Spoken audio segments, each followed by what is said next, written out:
Welcome back. Now we're going to hit the campaign trail and focus for the race for governor in New York. Governor Andrew Cuomo's Republican challenger Rob Astorino backing out of a debate on public radio. There's only going to be one debate now between the two of them ahead of next month's election. Both candidates prepping for that televised debate in Buffalo.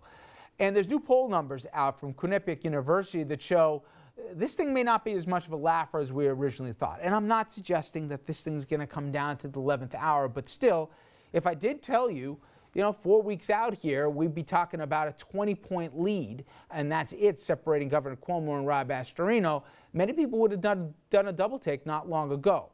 I should also mention that there's a third-party candidate that's more than just on the fringe. Howie Hawkins from the Green Party's got 9% of the vote, and analysts say female voters help give Governor the boost here when you look at the numbers. Astorino, he spoke out, dismissing the new numbers as a sign he still can't win. They didn't show Pataki doing well very either in 94.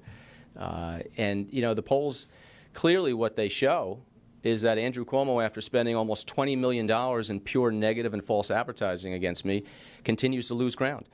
And the important thing is this incumbent is at right around 50%, which means virtually half the people are ready to vote against him.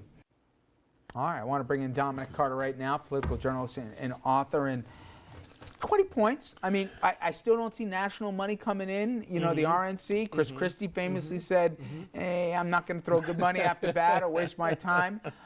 You think some Republicans are starting to say, there's a chance it could get more bad headlines out of Moreland. There's a chance it could be some more pressure on Tappan Zee funding. I can find a few other issues. You know what I'm saying?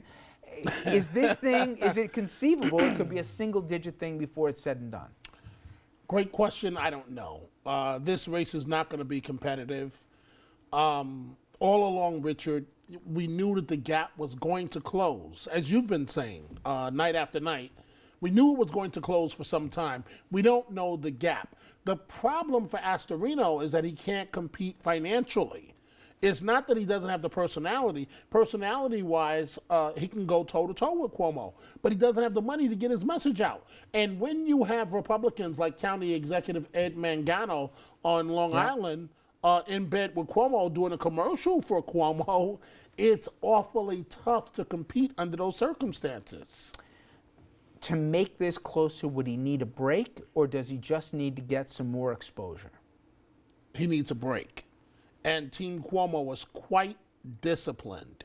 Maybe I'm wrong, because I didn't think that Governor Cuomo was going to mishandle the Moreland Commission investigation. Yeah. And that's exactly what he did when he basically, if you want to use the metaphor of a little kid, cried and said, these are my marbles, I'm going to take them and go home. So you can hold out hope, but I don't think it's going to happen. This governor is very disciplined.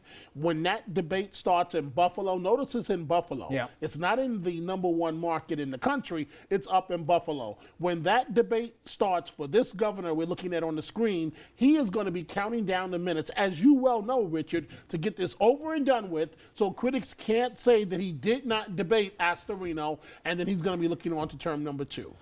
It's interesting, Dominic. You wonder. There really aren't any other statewide Republicans. John Cahill, he's a good friend to the show. He's come out here, the capable guy, but be surprised if he ended up beating Schneiderman at the end of the day. Whatever Astorino's doing, he's doing with no money, no name recognition really outside of Westchester and Rockland and maybe some folks in the city know him, but certainly not Points North. And he's doing it without any help from his ticket.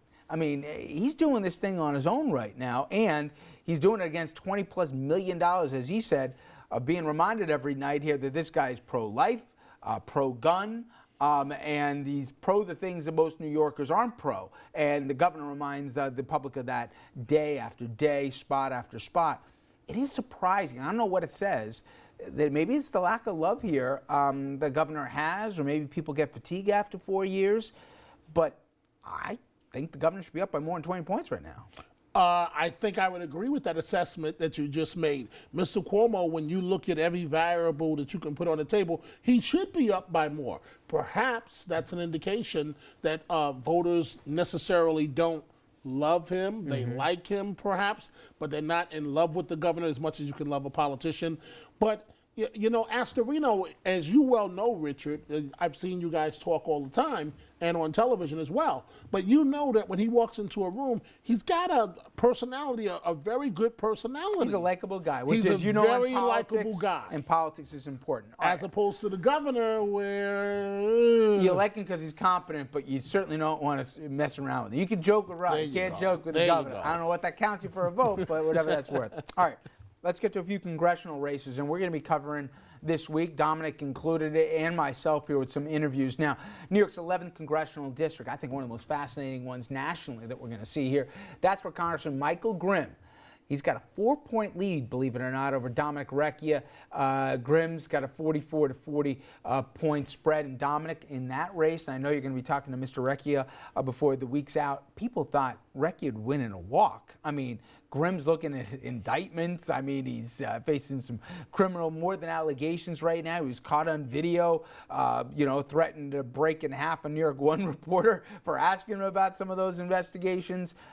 You surprised? I know it's Staten Island, which is a world unto itself, but are you surprised here that, if you believe the polls, people won't vote for a guy who might be going away? not at all. Grimm's personality plays quite well with Staten Island. And I think it's effective from his campaign without any help from He has Washington. no campaign. It's That's basically right. him That's and right. one guy. That's right. It's him and one guy. But it's very effective to tie Recchia to Mayor de Blasio. I almost said Bloomberg there, because they're pointing out Grimm's people. Now remember, Staten Island is the only borough that de Blasio did not win in the election.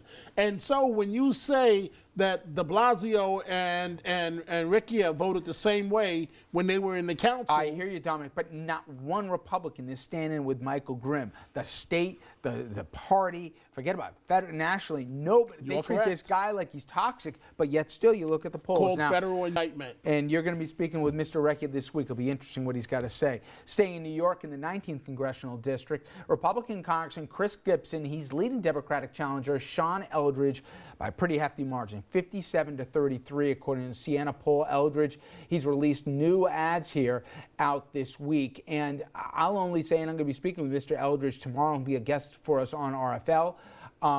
He's had to answer a whole bunch of charges, carpetbagging being one of them, that he wasn't native to the district, but he's got money. And a lot of people thought, historically, the seat of Gibson hasn't always been a safe seat. Thought this thing would be a lot tighter. Maybe it gets a little tighter between now and November. We'll have that conversation tomorrow. And in the neighboring district, in the 18th Congressional District, really, if you want to talk about a swing district, the last 3 years, it's switched, it's flip-flopped. Sean Patrick Maloney, the incumbent, he beat Nan Hayworth 2 years ago. Well, she wants her job back.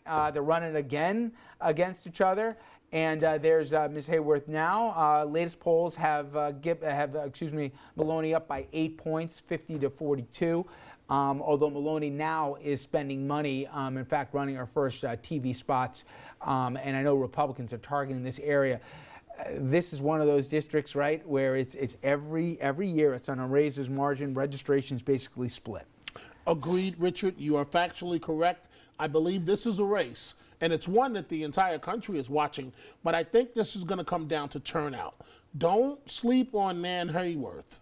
I mean, I know Sean Patrick Maloney has been there for 2 years now, and he's got personality as well. But so does she. She loaned her campaign, I believe, $500,000, so she's competitive financially. The National Democrats, the Congressional Democratic Committee, they are running campaign commercials against her. It's going to be competitive and Bill interesting. Clinton, I think, will make his presence felt in that district. Sean Patrick Maloney used to work in the Clinton administration. All right, Dominic, thank you so much. All right, when we come back here, the latest on the sexual assault allegations surrounding high-powered attorney Sanford Rubenstein. Reports now say the Reverend Sharpton is cutting ties with his longtime friend. Our legal panel is going to join in on how this thing very well may play out.